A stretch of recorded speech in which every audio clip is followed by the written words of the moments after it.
La idea de esta exposición, que se titula, como ya vieron, Notas sobre la formación de investigadores, o acerca de la formación de investigadores, la idea es poner de relieve ciertos aspectos que están implícitos en la expresión formación de investigadores.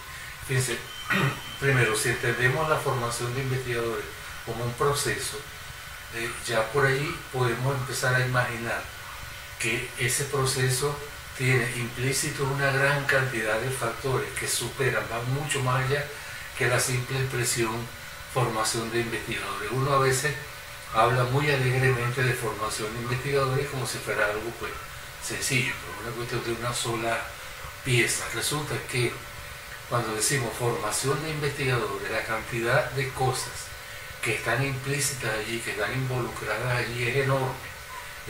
Inclusive nadie podría tener la seguridad de que agota todos los factores que están implícitos en lo que es el proceso en sí mismo, el proceso de formación de investigadores. Yo quiero dedicar esta exposición a mostrar que el proceso de formación de investigadores tiene muchísimas cosas que están involucradas, muchísimas implicaciones. Si descuidamos algunas de ellas, o si no hacemos un esfuerzo por agotar, por ver, tener una buena panorámica de todos los factores que están allí implícitos, creo que lo vamos a poder lograr consolidar verdaderos procesos de formación de investigadores, o por lo menos procesos de formación de investigadores que sean eficientes. Dentro de el objetivo de esta exposición, yo asumo para muchas cosas una posición crítica, bastante crítica, como siempre suelo hacer, porque estoy convencido de que, como decía Popper, el objetivo de la construcción académica, de la construcción científica, el objetivo no es buscar la verdad, es buscar los errores. Yo creo que la búsqueda de errores es mucho más productiva que la búsqueda de verdad. O sea, la verdad, como decía el mismo Popper, es imposible conseguirla, por lo menos nunca podremos estar seguros de que hemos conseguido la verdad. Pero buscar errores sí es mucho más sencillo. Cuando uno dice buscar errores, implica crítica. Crítica significa búsqueda de errores. La búsqueda de errores nos conduce al mejoramiento, al aprendizaje de lo que queremos lograr. Les quiero advertir tampoco que nada de lo que yo les diga aquí tiene ningún carácter dogmático. O sea, son todas suposiciones, son todas cosas que hemos venido trabajando dentro de la línea de investigación a la que pertenezco desde el año 93 hasta aquí, en una línea de investigación llamada Estudios sobre Enseñanza y Aprendizaje de la Investigación, línea en la que se produjeron alrededor de 60 tesis doctorales, todas agrupadas en torno a algunos de los aspectos que están implícitos en los procesos de investigación. Bueno, entonces no hay una posición dogmática, no pretendo convencer a nadie, no pretendo persuadir a nadie, simplemente propongo ciertas cuestiones con el objetivo de ir fomentando la discusión académica seria en torno a los procesos de formación de investigadores. Ok, fíjense, son unos cuantos puntos a los que me quiero referir. El primero de ellos es el siguiente. Miren, con frecuencia nosotros abordamos el asunto de la formación de investigadores fijándonos o partiendo de las supuestas carencias metodológicas de nuestros estudiantes y de nuestros académicos en formación, y manejamos como evidencia de tales carencias, fíjense, las deficiencias redaccionales en los proyectos o en los trabajos de investigación. Les quiero poner un ejemplo. Creo que es muy fácil demostrar esto que les estoy diciendo, es decir, concebir la formación de investigadores partiendo de que nuestros estudiantes y académicos jóvenes tienen muchas fallas y que los proyectos están mal escritos, que los proyectos son incongruentes, etc. Yo les quiero sacar un ejemplo. Mire, el Consejo Latinoamericano de Ciencias Sociales, el célebre CLACSO, en el 2005 encargó a un equipo de trabajo dirigido por la doctora Ruth Salto en Argentina, para que hiciera un manual que permitiera superar esas deficiencias metodológicas de nuestros estudiantes. El libro se llama Manual de Metodología, con el subtítulo Construcción del marco teórico, formulación de los objetivos y elección de la metodología. Es un equipo de trabajo dirigido, repito, por la doctora Ruth Salto.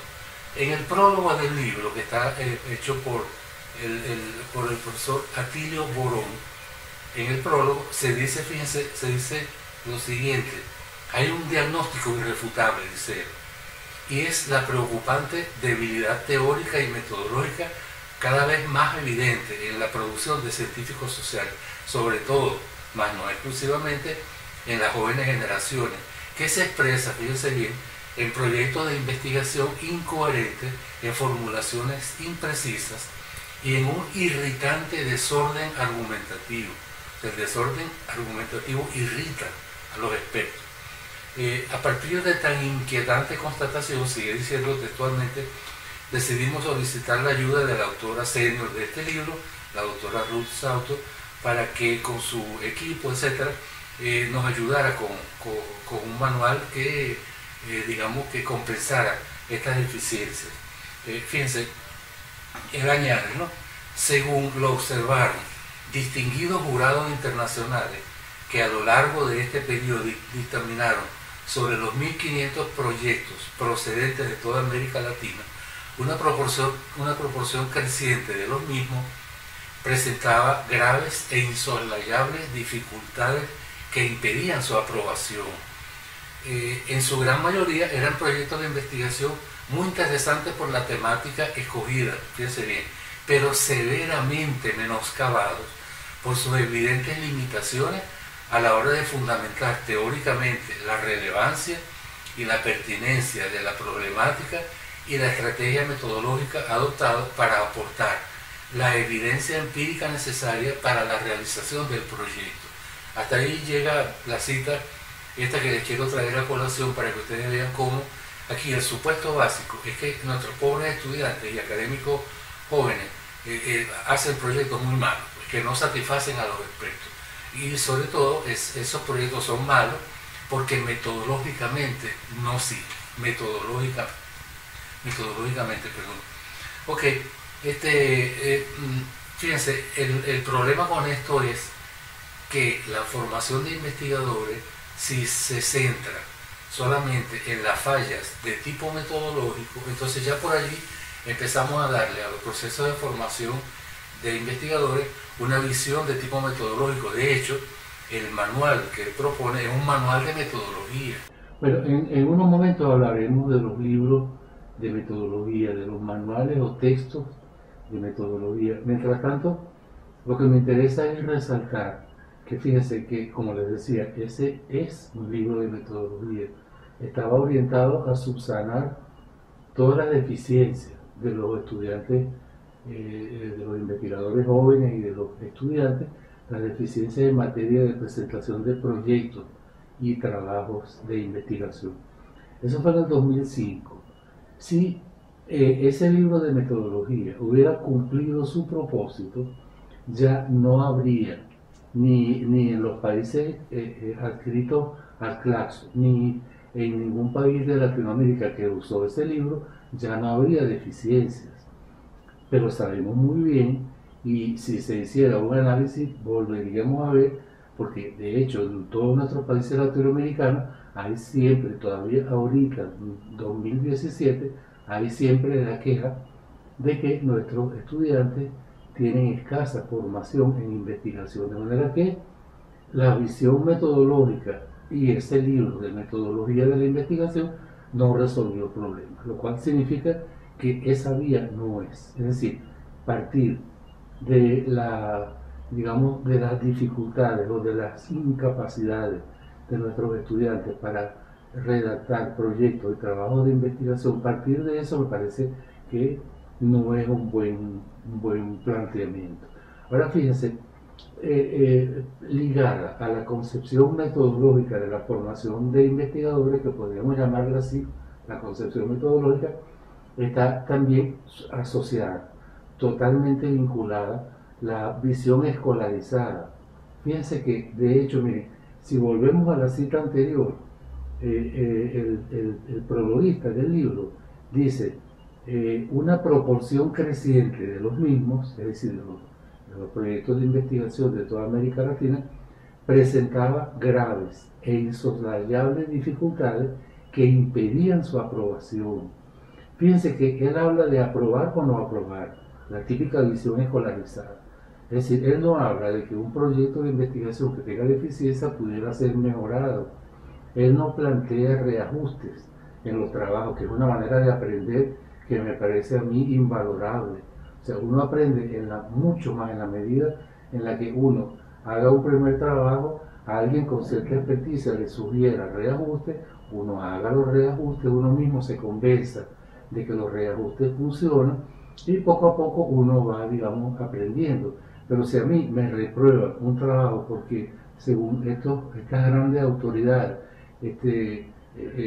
las dificultades digamos, y las formulaciones imprecisas y el irritante desorden argumentativo, si eso impide que se apruebe, entonces bueno, ahí no puede haber más aprendizaje, simplemente el proyecto no pasó y el estudiante pues tampoco. Igualito ocurre en nuestra maestría y especializaciones y doctorado, cuando si el proyecto no pasa, el comité, por cierto, o la comisión de tesis, si no pasa, bueno, ese proyecto no va.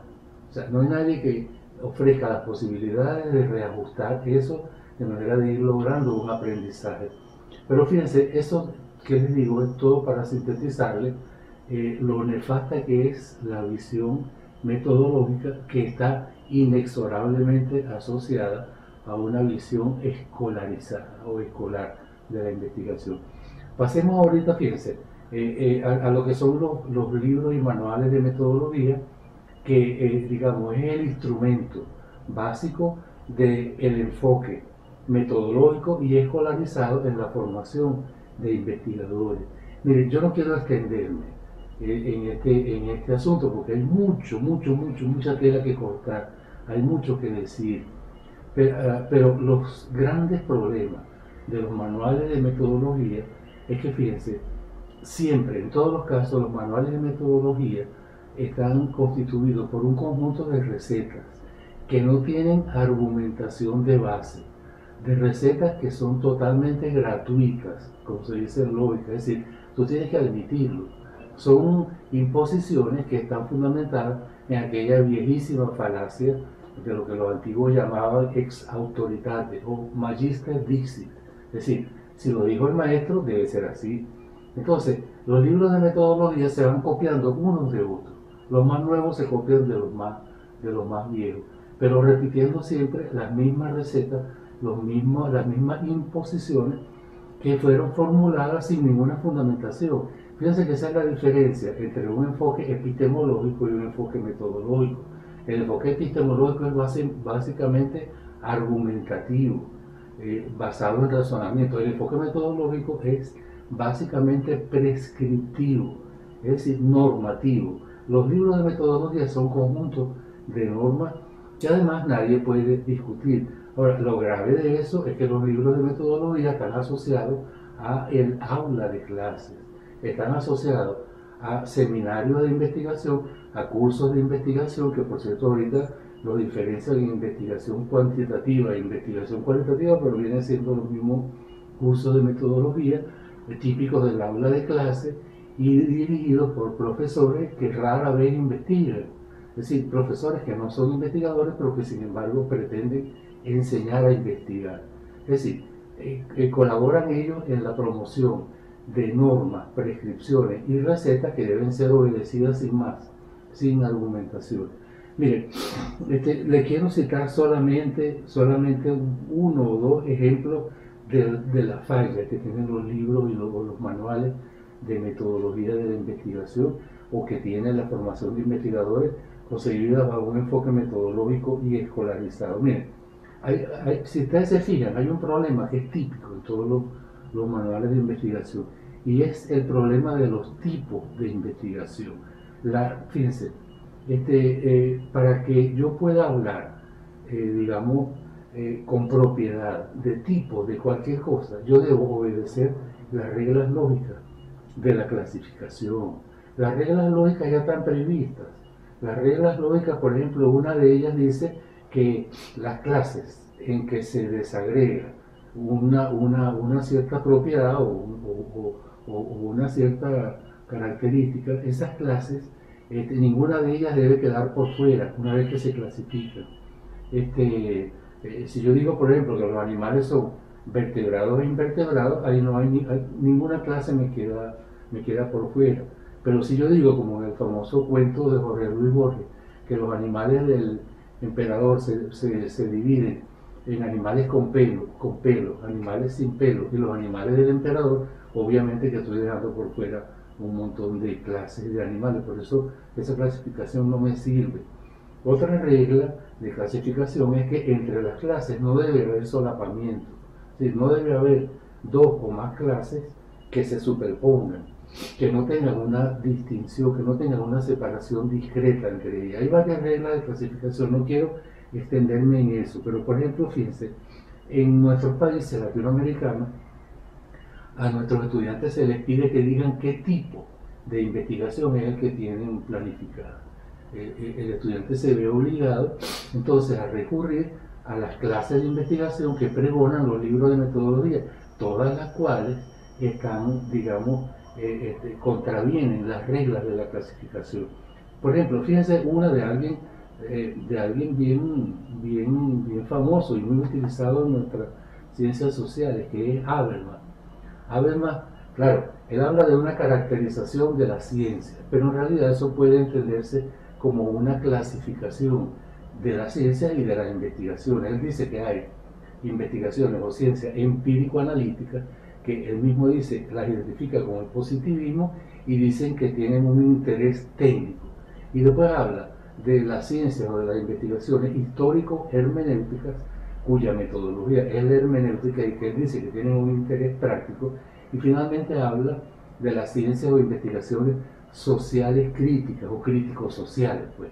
¿Qué ocurre con esa clasificación? Miren, se quedan por fuera montones de investigaciones. Se quedan por fuera montones de cosas. Por ejemplo, las investigaciones teóricas como la de Chomsky en lingüística, las investigaciones teóricas como las de los físicos, las investigaciones teóricas como las de Darwin, ¿a cuál de las tres pertenecen? Porque la investigación teórica no es empírico-analítica, porque él mismo dice que son técnicas. Tampoco son histórico-hermenéuticas porque no tienen interés práctico. Y tampoco son críticos sociales porque ni son emancipadoras ni tienen una metodología dialéctica. De manera que allí esa clasificación perjudica a nuestros pobres estudiantes, quienes al ver que su investigación no cuadra en ninguna de las tres, entonces se confunden y se enredan y no saben cómo resolver el problema. Ahora fíjense, me voy ahorita por ejemplo al manual de la UPEL. El manual de la UPEL es la Universidad Pedagógica Experimental Libertador que existe en Venezuela. Ese manual, yo me refiero a la edición, la última que conozco, no sé si habrán mejorado en sucesivas ediciones o reimpresiones, me refiero a la reimpresión del 2006.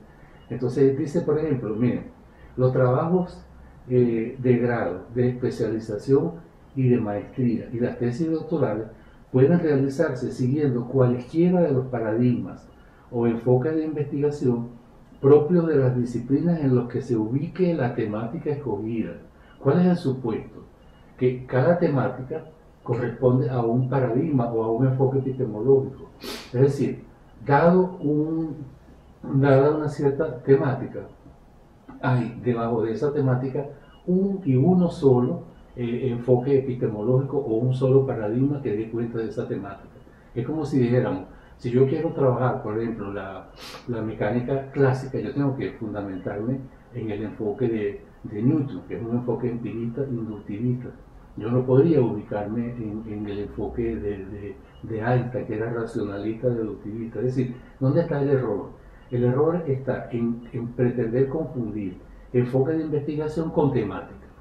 De manera que si hay una cierta temática, esa temática es por fuerza perteneciente a un cierto enfoque y no puede pertenecer a otro. Es decir, contradice inclusive a Kuhn, quien habla de las revoluciones científicas, que precisamente consisten en que un determinado paradigma que se ha ocupado hasta el momento de cierta temática es sustituido por otro paradigma diferente, con lo cual sigue quedando la misma temática, pero cambia totalmente el enfoque o el paradigma. De manera que ese tipo de cosas puestas en un libro de metodología, pues confunde a nuestros estudiantes.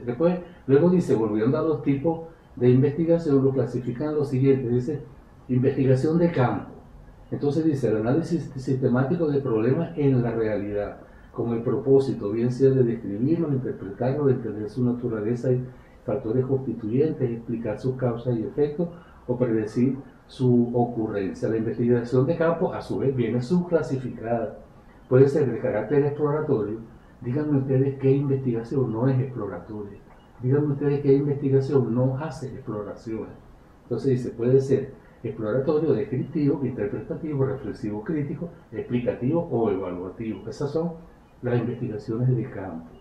Ahora, después habla de la investigación documental, como si la investigación de campo excluyera a la investigación documental, porque esa es otra regla de las clasificaciones. Es decir, debe haber una separación nítida, de manera que si una investigación es de campo no puede ser documental, y si es documental no puede ser de campo, y este es el error clasificatorio. Luego habla de un tercer tipo que son los proyectos factibles. Los proyectos factibles, dicen ellos, consisten en la investigación, elaboración y desarrollo de una propuesta de un modelo operativo viable para solucionar problemas.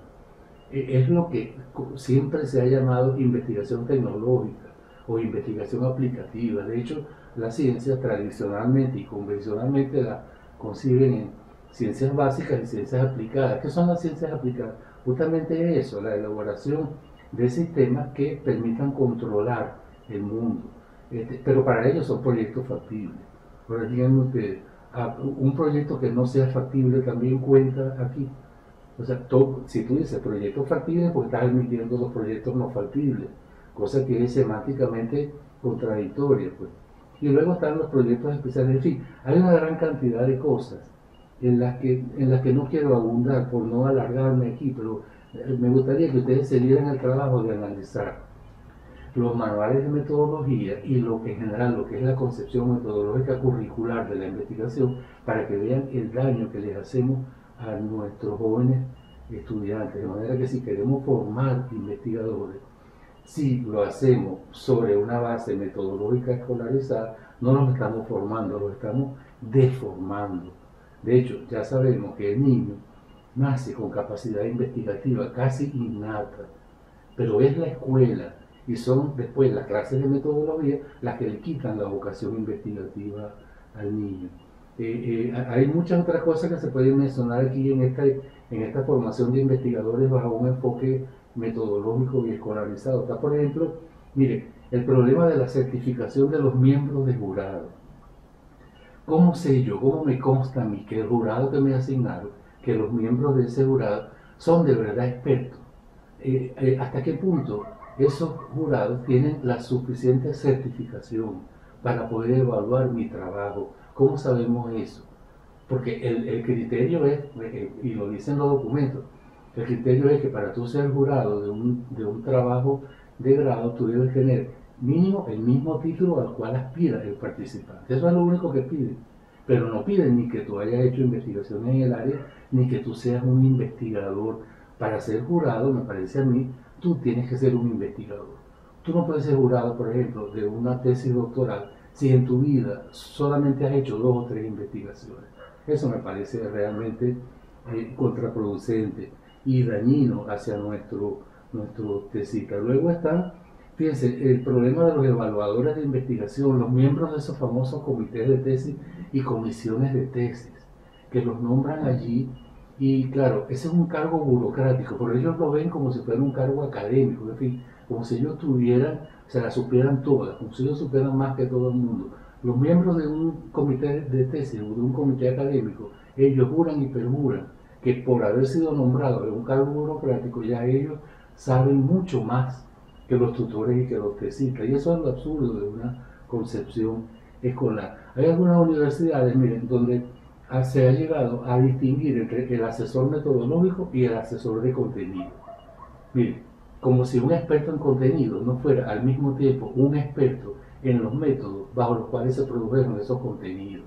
Miren, si yo soy experto en medicina, es porque yo conozco muy bien los métodos que produjeron toda la investigación médica y todo el conocimiento médico. Si tú eres experto en algún tipo de contenido, al mismo tiempo, por fuerza, conoces muy bien los métodos bajo los cuales se elaboraron esos contenidos. En cambio, el pobre estudiante lo situamos entre la espada y la pared. El asesor metodológico que no sabemos de qué sabe y el asesor de contenido que supuestamente debe saber de las ideas, de los contenidos significativos, pero sin saber nada de los métodos que produjeron esos contenidos. Miren, hay otro problema. En muchas de nuestras universidades ya se elabora previamente digamos, el esquema documental de los proyectos y de los trabajos de investigación. Hasta el nombre tienen, capítulo 1 tal cosa, capítulo 2 tal cosa, hasta las subsecciones tienen previsto sus subtítulos, de manera que eso implica la convicción de que los trabajos de investigación son todos idénticos. Como todos tienen un mismo esquema documental, por tanto significa que todos son idénticos. Ahora, no es lo mismo, miren, una investigación aplicativa, el esquema documental de una investigación aplicativa es totalmente diferente al esquema documental de una investigación teórica, explicativa. Son totalmente diferentes. Pero nuestras universidades con visión escolarizada y metodológica pretenden que todos los esquemas documentales de las investigaciones sean idénticos. Hay otras universidades en que incurren en errores todavía peores, como por ejemplo considerar como proyecto los primeros 3 capítulos de la tesis, por ejemplo. Es decir, confundiendo planificación, porque un proyecto es una planificación, es un plan, mientras que la tesis es la ejecución de ese plan. Pero ellos confunden planificación con ejecución, entonces dicen que la planificación son los 3 primeros pasos de la ejecución. Bueno, me gustaría extenderme más sobre eso, pero lamentablemente el tiempo no funciona. Vamos a pasar a un tercer punto, que es la formación de investigadores bajo un enfoque especulativo filosófico. Es lo que se ha considerado como epistemología definida como filosofía. Hasta Aquinas se consideró que la epistemología era una rama de la filosofía. Después que Aquinas empezó a hablar de epistemología naturalizada y que empezó a decir que los estudios sobre la ciencia deberían ser teóricos de base empírica y deberían ser teóricos en el sentido de que debería ser una ciencia como cualquier otra. Es decir, una teoría de la investigación de base cognitiva es lo que realmente funciona y no una epistemología de base especulativa, donde muchas veces los programas de seminarios de investigación son simplemente una historia que va desde, como siempre, pues, Sócrates, Platón, Aristóteles, después Locke, Hobbes, Rousseau, en fin, todo el mundo. Y el estudiante sale con a lo mejor excelentes conocimientos de historia de la filosofía, pero no sabe cómo investigar, pues no tiene una base. Pues.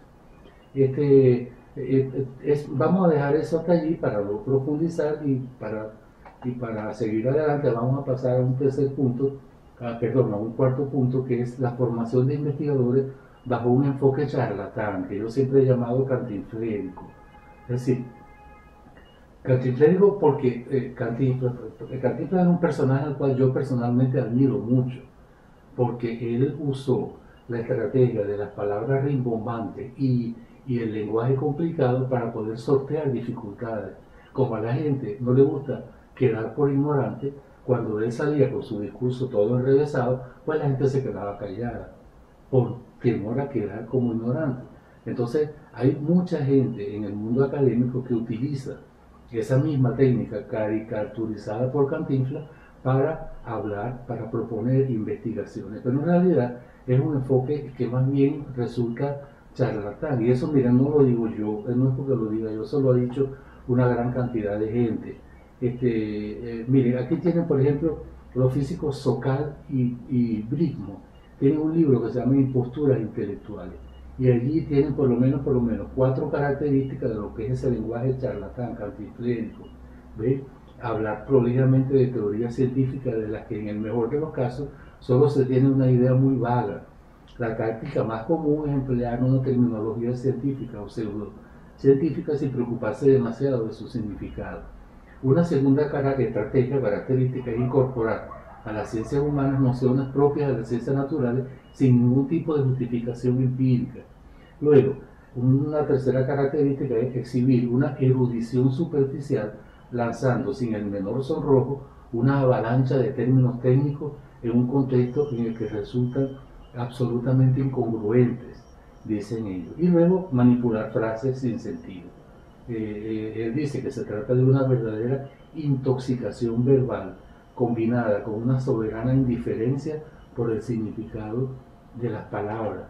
Eso yo lo pongo aquí como uno de los posibles enfoques de la formación de investigadores, porque cada vez se extiende más, el académico charlatán, el académico cantinflérico. Yo les puedo poner muchos ejemplos. Aquí tienen, por ejemplo, esta es una profesora española que tiene un artículo, perdón, en un libro llamado Terminología Científico-Social. Le piden que defina el concepto de transfinitud.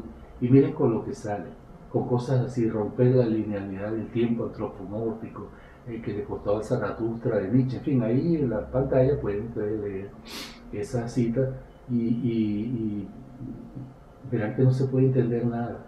O sea, si alguien lo entiende, bueno, no sé, tal vez tenga una intuición especial con esta autora, o tal vez entienda mucho mejor que los simples mortales podemos entender. Pero otro que se dio cuenta de eso fue el mismo Popper. Popper toma un ensayo de Habermas y lo pone en 2 columnas. En la columna de la izquierda cita a lo que dice Habermas en su ensayo, y en la columna de la derecha él traduce eso. Como ustedes verán, la cantidad de palabras de la columna de la derecha es muchísimo menor y mucho más simple que la cantidad de palabras rimbombantes que están en la cita de Habermas. Fíjense, por ejemplo, en la 4ª fila, donde Habermas dice: ninguno de sus elementos puede ser concebido simplemente en términos de sus funciones, sin una consideración del todo, cuya esencia es inherente al movimiento de cada una de las entidades individuales mismas. No sé quién podrá entender. Lo que Popper entiende es lo siguiente, pero lo contrario es también cierto: ninguna de las conexiones puede ser concebida sin las otras. Bueno, que me parece por lo menos que dice más, pero Habermas sí, él tiene esto en 3 tablas. Aquí tienen esta segunda tabla, donde a la izquierda está también lo que dice Habermas, y ustedes ven a la derecha cómo él traduce lo que está diciendo. Lo que quiero que vean es cómo a la izquierda la cantidad de palabras es mucho mayor de lo que necesita la idea que debe ser expresada, y además es un lenguaje totalmente rimbombante. Y en esta otra tabla también del mismo artículo, aquí tienen por cierto la cita del artículo. El artículo de Popper se llama Contra las grandes palabras, Against Big Words se llama originalmente. Está en un libro que se llama En busca de un mundo mejor, aunque originalmente era una carta a un editor. Entonces allí tienen también la misma cosa: a la izquierda lo que escribe Habermas, y a la derecha lo que le traduce Popper. El mismo Popper se volvió sumamente crítico de los charlatanes y de los cantinfléricos, hasta llegó a enumerar las estrategias discursivas que ellos utilizaban. Uno de los más famosos, me van a disculpar porque mucha gente considera a Morán lo último en pensamiento y el genio más grande. Sin embargo, Morán es uno de los que más se caracterizan por este tipo de lenguaje rimbombante. Creo que la aspiración a la totalidad es una aspiración a la verdad, y que el reconocimiento de la imposibilidad de la totalidad es una verdad muy importante. Por eso es que la totalidad es a la vez la verdad y la no verdad. Bueno, cualquiera se queda callado porque no quiere parecer por ignorante, pero la verdad Es que yo personalmente no entiendo lo que está diciendo. Ahora, fíjense, salió en ABC de España una noticia según la cual se revela que hay estudios científicos absurdos que se cuelan en congresos y en revistas. Entonces dice, los investigadores del Massachusetts Institute of Technology crearon un paper sin sentido con un generador automático admitido sin reparo por sus colegas. Ahí está esa noticia que es del 2012, pero que sigue siendo actual. Pues. Esto mismo es lo que en un trabajo que yo hice hace tiempo que se llama Notas sobre el cantinflerismo académico, yo elaboré una tabla con 4 columnas y 7 filas. Ustedes pueden combinar cualquier celda de la columna A con cualquier celda de la columna B, con cualquiera de la columna C y con cualquiera de la columna D. Por ejemplo, vamos a suponer, tomemos la columna A3. Dice, superando las limitaciones del pensamiento lineal, se debe insistir en que, pasamos a la B5, en que la desaparición de los metarrelatos a manos de una visión constructivista, pasamos a la C, celda 1, impregna de forma cada vez más aguda la conciencia desgarrada del individuo contemporáneo. Pasamos a la D2 y continúa, a pesar de la quiebra de infinidad de lecturas críticas de sus sujetos, actores y perspectivas. Miren, yo pongo eso en un trabajo y, bueno, el ignorante se queda con la boca abierta, pero además no va a preguntar qué quise decir, porque si preguntan corre el riesgo de pasar por ignorante. Bueno, eso es más o menos el enfoque del cantinflerismo académico. Yo insisto mucho en que deberíamos evitar a toda costa en la formación de investigadores incluir este enfoque de la charlatanería o el cantinflerismo académico para la investigación.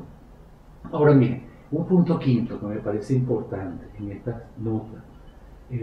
Fíjense, no se pueden formar investigadores si antes no contamos con una adecuada teoría de la investigación, un sistema conceptual abstracto y universal que explique todo aquel conjunto de hechos humanos que englobamos bajo el término de investigación científica o ciencia. Miren, si no sabemos qué son los procesos de investigación, tampoco podremos definir cuáles son los procesos de formación de investigadores.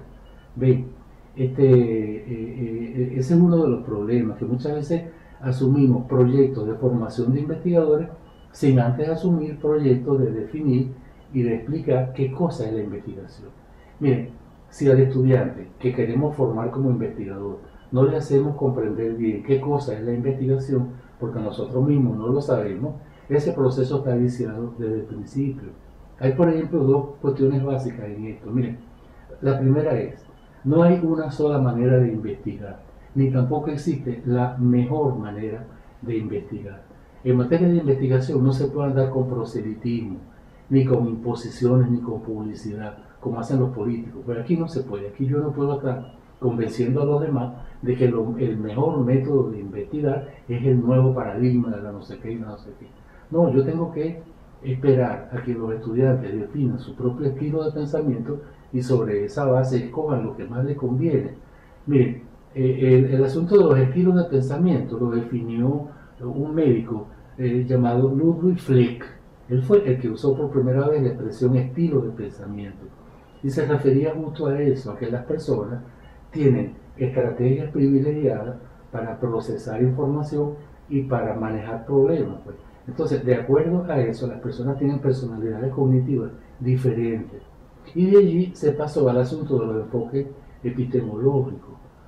Los enfoques epistemológicos son varios y ninguno de ellos se puede decir que es mejor que el otro. De manera que nosotros no podemos estar haciéndole propaganda, por ejemplo, ni a la investigación cualitativa, ni a la investigación estadística. Bueno, ese es otro problema también, que le estamos haciendo ver a los estudiantes que solo existen 2 tipos de investigaciones, la cuantitativa y la cualitativa, con lo cual Einstein no es investigador, Chomsky tampoco es investigador, porque no fue ni cualitativo ni cuantitativo. Lo mismo Darwin, lo mismo, no sé, Mendeleev, etc.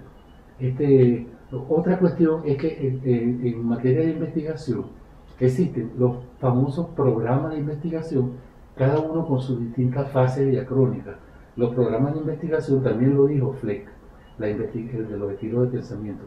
Es decir, la investigación no es un asunto individual, es un asunto colectivo. Somos familias de investigadores y esa familia de investigadores va progresando a través de los años y de los siglos, pasando de una fase de crecimiento a otra fase de crecimiento mayor.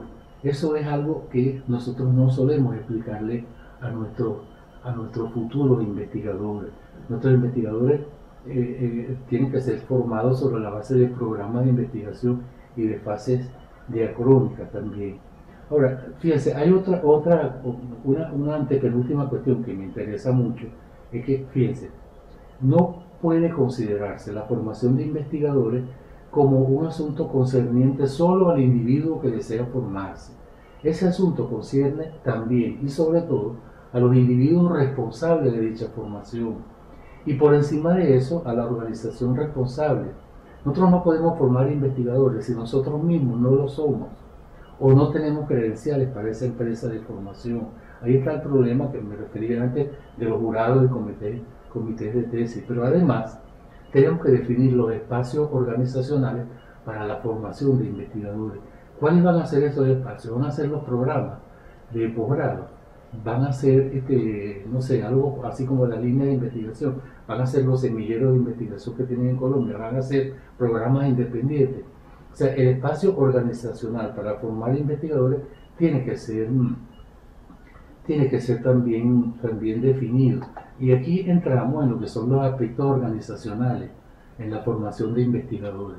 Miren, para formar investigadores, las instituciones tienen que definir primero su propia cultura organizacional y su propio clima organizacional también. De manera que el investigador entre en esa cultura, forme parte de ese clima y se sienta feliz en la institución donde va a investigar. Por otro lado, también las universidades tienen que definir sus preferencias investigativas, sus propias redes problemáticas. No es posible que ustedes le pregunten a un rector o a un vicerrector académico cuántos investigadores tienen y ellos les responden, los saturan con gráficos de barra y de torta, diciéndole tantos investigadores de tal nivel, tanto. Pero pregúntenle a un rector o a un vicerrector cuántos problemas científicos ha resuelto su universidad y ustedes verán cómo le cambian el tema de conversación. Porque las universidades no tienen preferencias, por lo menos las latinoamericanas, no tienen definidas sus preferencias investigativas. Y otra cosa es que las universidades deben diseñar su propio sistema administrativo, gerenciales, operativos de investigación. Si nuestras universidades deben contar por lo menos con una especie de gerencia de investigación. De aquí ustedes pueden deducir, miren, que con frecuencia, como el autor que les cité cuando comenzamos a hablar, con frecuencia se le echa la culpa solo al estudiante y solo al investigador, al investigador novel. A la institución no le echamos ninguna culpa. De hecho, hubo alguien en Venezuela que habló del síndrome TMT. Por cierto, le puso siglas para que la cosa pareciera más seria, más impresionante. Síndrome TMT es todo menos tesis.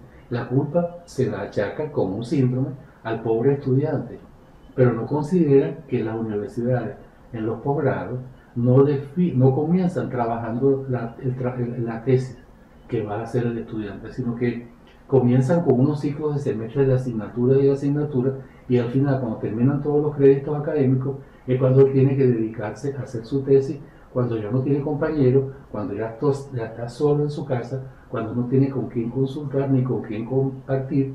Entonces es cuando él tiene que dedicarse a hacer su tesis, con esa soledad del tesista y además con toda esa amenaza de la inquisición de los comités de tesis, del asesor metodológico, del asesor de contenido. Bueno, no es nada difícil que los estudiantes deserten y se rindan, pues. Ahora, encima le echan la culpa y dicen que es que tiene el síndrome todo menos tesis, cuando es la institución la que tiene el síndrome. No sé cómo se llamará, pero en fin, es la institución. Hay un último punto que me interesa mucho a mí aclarar, y es el asunto actitudinal que hay que también considerar en la formación de investigadores. No se puede solo formar a los investigadores diciéndole cuáles son los tipos de investigación, ni que cómo se realiza un análisis de varianza, o ni que cómo se hacen entrevistas a profundidad, o cómo se hacen triangulaciones. No, no, no. Al estudiante, al que se está formando, ahí también hay que enseñarle que hay actitudes investigativas básicas. Por ejemplo, un estudiante que se está formando como investigador tiene que ser un tipo que todo lo critique. Oye, no tiene que ser un tipo con una capacidad crítica enorme. Tiene que ser un individuo que se despoje del complejo del alumno, que cree que el maestro siempre es quien tiene la razón. No, no, no. Que se considere a sí mismo en capacidad de criticar a cualquier autor, a cualquier profesor, que incluso lo llegue a criticar. Y otra cosa, otra actitud importante es la curiosidad. Es decir, el investigador que se está formando debe tener una enorme curiosidad por todo. Y esas actitudes, miren, no son de solo cuando uno hace una tesis. Esas son actitudes constantes, permanentes. Inclusive cuando uno está durmiendo y uno es investigador, uno tiene esas actitudes. Miren, hay otros, voy a dejar todas estas notas hasta aquí porque ya va para bastante largo, y les quiero decir que bueno, hay un trabajo en el cual yo, a unas personas que me pedían algo sobre formación de investigadores, yo les hice una tabla que ustedes la pueden ver en esta dirección web. Se llama Aspectos básicos en la formación de investigadores. Ahí están resumidos, digamos, cuáles son las claves o los factores que deberían considerarse a la hora de un proyecto de formación de investigadores. Bueno, muchas gracias por su atención y espero que después podamos discutir sobre estas cosas. Las cosas en las que no están de acuerdo podemos discutirlas, podemos argumentarlas, y lo importante es eso, que trabajemos las cuestiones académicas como un asunto argumentativo. Muchas gracias.